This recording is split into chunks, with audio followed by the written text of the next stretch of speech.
Hello students, very good morning. Today again we are going to discuss one more passage from Macbeth. This passage is the dialogue spoken by Macbeth. Let me first recite the text of this dialogue and then we will see the reference, the context of these lines, and then the explanation of these lines. So the lines are: we have scotched the snake, not killed it. She will clouch and be herself, whilst our poor Malish remains in danger of her former tooth. But let the frame of things joint, both the worlds suffer, ere we will eat our meal in fear, and sleep in the affliction of these terrible dreams that shakes us nightly. So this is the dialogue spoken by Macbeth to Lady Macbeth. Both of them were talking each other in the act third, scene second of our famous tragedy written by William Shakespeare. Let me remind you the brief story of this tragedy up to now. What we have seen that Macbeth has killed King Duncan and now he has become the King of Scotland. We also saw that he killed the two grooms of the king who were the attendants of King Duncan in the night. Macbeth killed them. Why? In order to justify his innocence and his love for the king. He explained to Banquo and Macduff why did he kill the two grooms?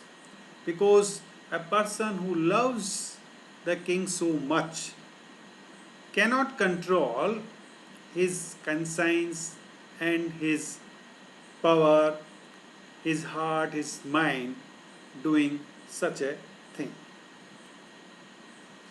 Then we saw that Banquo suspects on Macbeth.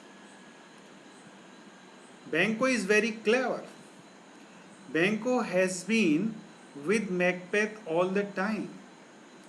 He knows very well, he has not forgotten the foretales, the predictions made by the three witches about Macbeth and how these predictions were coming true in the case of Macbeth. Therefore, Banquo suspects on Macbeth and he thinks Macbeth himself might have murdered King Duncan in order to fulfill his ambitions. Therefore, Macbeth also fears of Banquo because Banquo knows everything of Macbeth. So, Macbeth fears of Banquo and therefore he doesn't want to live in the atmosphere of fear. And he thinks Banquo is his next enemy to challenge him to keep Macbeth on the throne can be challenged by Banquo. This is what Macbeth knows very well. And therefore, he makes a plan to murder Banquo and his son.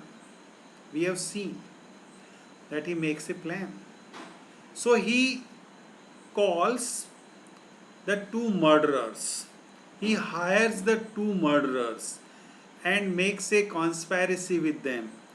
He discusses the plan of Banco and his son Fleant's murder with these two hired murderers. That is what we have seen in the earlier scenes and acts. We also saw that Macbeth has laid the allegation of King's murder on his two sons because both of the sons, Malcolm and Donalbain, they have fled from there, and these two sons were also suspecting on Macbeth from there that Macbeth might have killed their father. So Macbeth is surrounded from all sides. The fear, the terror, the tension in his mind. So he is not satisfied even after having got the throne. So the words, the dialogue that we have here for today has been spoken by Macbeth to Lady Macbeth. When Lady Macbeth asked him, Lady Macbeth asked what? What she asked? She asked, why are you so worried in these days?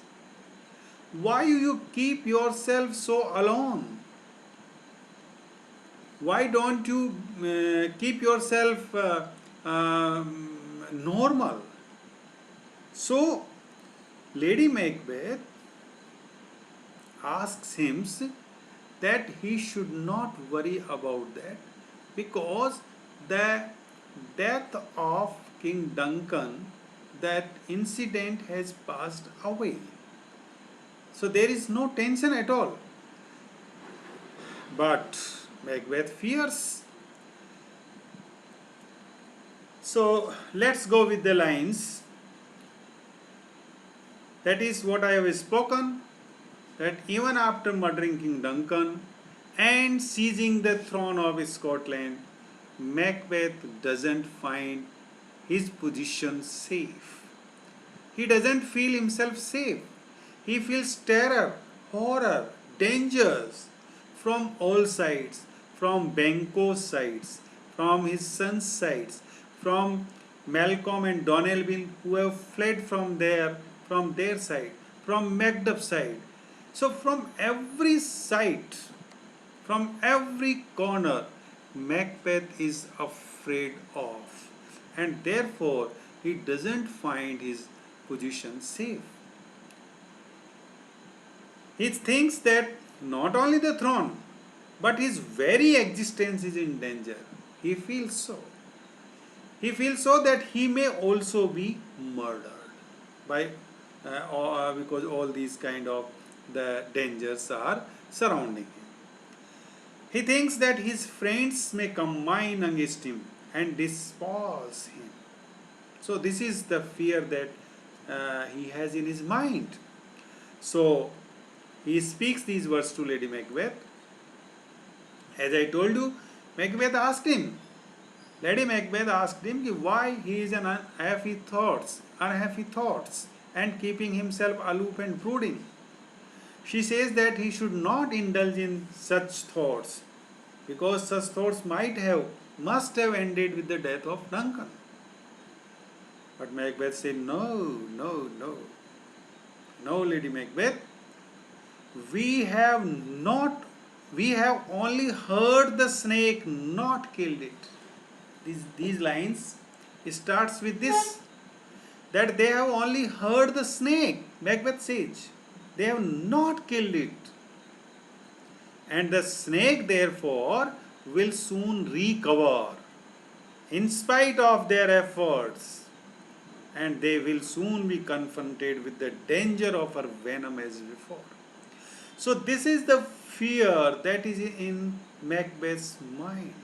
And in these lines, Macbeth says that they have just hurt the snake, but they have not been able to kill it, because there are other snakes are also which have become the danger for Macbeth, like Banquo, Fleance, Macduff, and and two sons of King Duncan.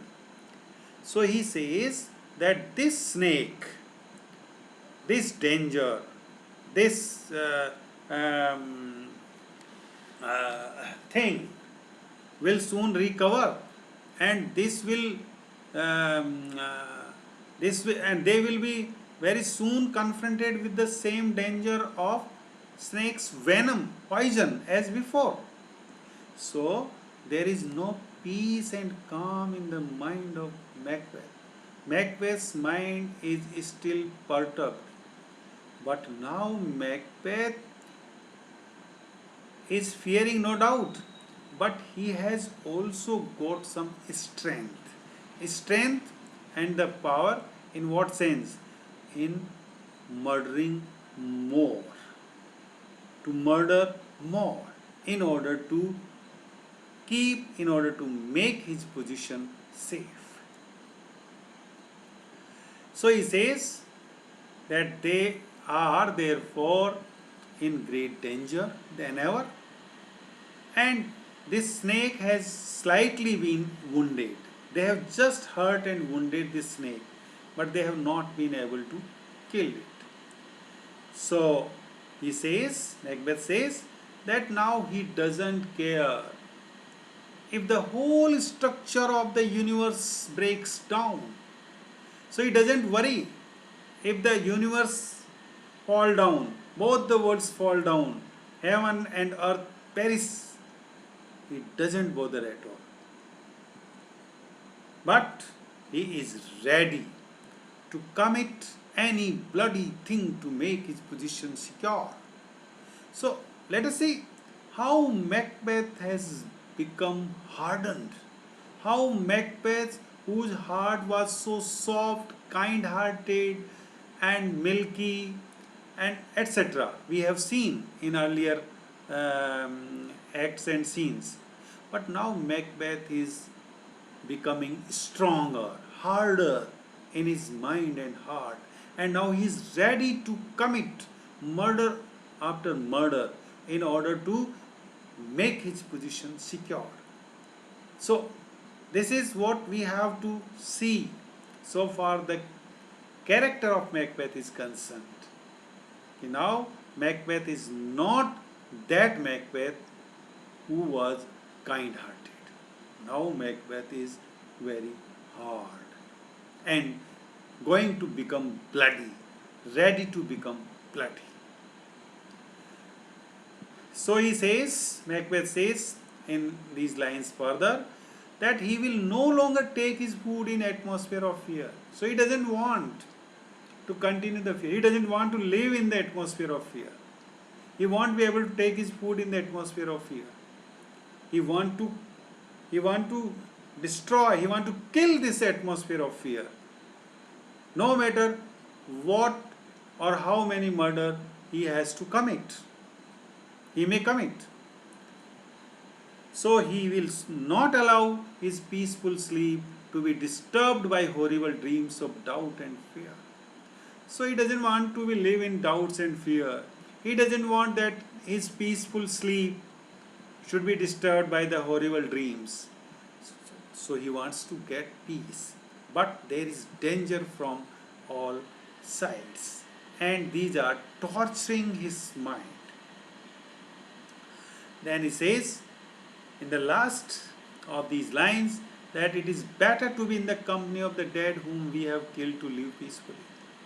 So if he cannot maintain peace, if he cannot remove doubt and fear from his mind, if he cannot have the peaceful sleep, if he cannot have his food in the atmosphere of peace, then he says it is better to die and go in the company of the dead whom they have killed to live peacefully. So see the sarcastic. Macbeth himself says that the people whom they have killed are now living peacefully in the heaven. Whereas he who wanted to get the throne, wanted to live peacefully and enjoying the power, is in a disturbed position. So, in this way, we see how Macbeth reacts. We see the psychological inner sight of Macbeth. That Macbeth is not in happy mood. So far the critical note, I think everything is clear from these lines or from this scene, that this scene doesn't carry any further actions. No other such actions are forwarded. It is purely a psychological study of the hero of Macbeth. We also see that this scene is the prelude to the murder of Banquo. That is, very soon after this scene, we will see the murder of Banquo. Because in the previous scene, Macbeth had planned to murder Banquo and his son with the two murderers who have been hired. So, but one thing more important in this scene or through these lines we draw is that now Lady Macbeth is totally unaware of his plan. It was only Macbeth who planned to murder Banquo and his son. There was no involvement now of Lady Macbeth. Lady Macbeth is totally ignored, unaware of this plan of Macbeth. So this is what we see the difference of both the characters. Lady Macbeth once in the previous scene was dominating and was the part of every action Macbeth did. But now Lady Macbeth is ignored by Macbeth, and Macbeth himself is making the next plans to commit murders of Banquos, Fleance, Macbeth, etc. that we will see. So this is what we here see, that Macbeth has become harder now. So dear student, I think I should be able to explain all these things to you and you may understand me. If you have any problems regarding these lines, regarding the play, you may ask me, and I think some more explanations we will also do from Macbeth, and then we will come on the questions, we will come on the issues regarding the play. So, thank you very much for now. See you.